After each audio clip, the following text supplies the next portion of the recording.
Since Chris and I began doing this series of messages on the mistakes we made early on in our marriage, many people have been talking and commenting to us saying, oh, we didn't know that you guys had these problems in your marriage. You look like a perfect couple. But happy marriages are a result of a lot of work, a lot of hard work, a lot of investment, and there is no such thing as an easy marriage.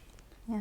Marriage is hard, and we need to be focused on working through the problems we have and eliminate them one by one so we can be happy and close together in a marriage. Yeah, and you can't ever have something perfect without struggling first. Perfection comes after work, after hard work, sacrifices, and time and experiences, then it becomes perfect. Anything in life is like that. Why wouldn't marriage be like that too? That's right.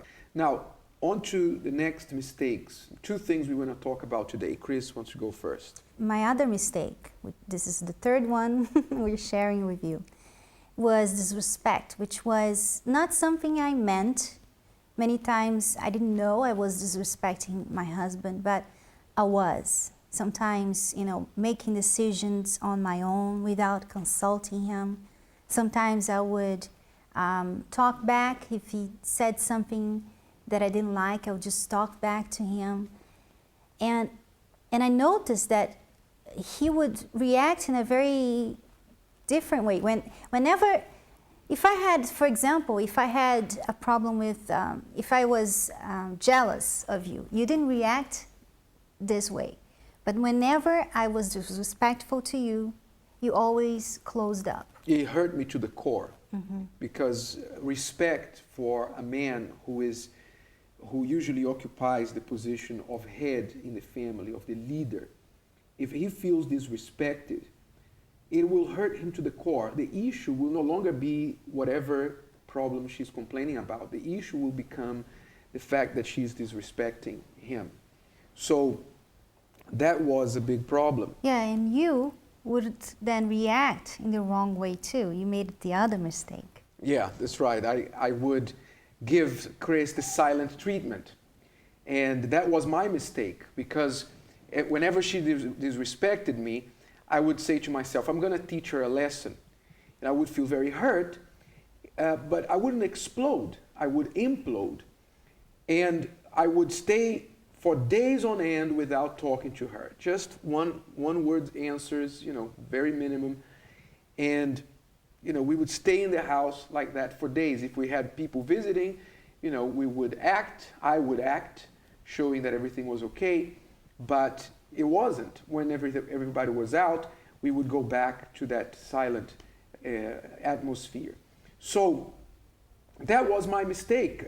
I was trying to teach her a lesson, but she wasn't learning any lesson because that didn't solve the problem at all. It only made it worse. Not at all. That's not how you solve a problem with a woman. A woman wants to talk. A woman wants to sit down and talk about the issues and not be ignored, because that's a way for you to make her feel more emotional about the whole thing and not even care about why you're doing that anyway in the first place. She's now thinking you're being unfair. So how did you change the disrespect problem? In the Christian faith, you read in the Bible, God teaches us how He created man, and man would leave his father and mother, and he would represent God to his wife. And the wife would represent the church. So I've served God, I serve God, and I've always believed in God, and I try to live my life always in the faith. But in my marriage, I was disrespecting God. I was treating Him like dirt. So when I recognized that I was, while serving God, I was also disrespecting Him by disrespecting you, then I changed. Because I wasn't looking at you anymore. I was looking at who you represented. That gave me an encouragement to change also. Just one thing I wanted to add about the silent treatment was that I grew up watching my dad doing the same to my mom. My dad would spend days, sometimes weeks, without talking to my mom, giving her the silent treatment. And as a kid, I would hate that. I grew up, against that very, very strongly.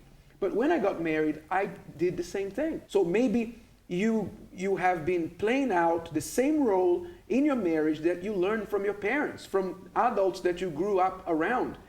And that is something you need to pay attention to as well. Sometimes we have to unlearn old things and learn new things. And I had to learn something new that I didn't know before.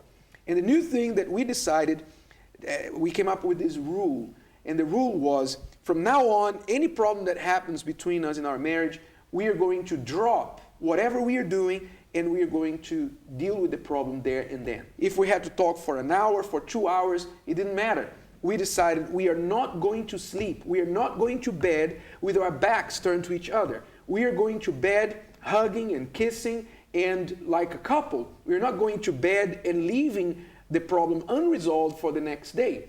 So when we decided to do that and we applied that rule, so these problems were resolved and the silent treatment also went away. And it works pretty well. So the problem is not him or it's not her.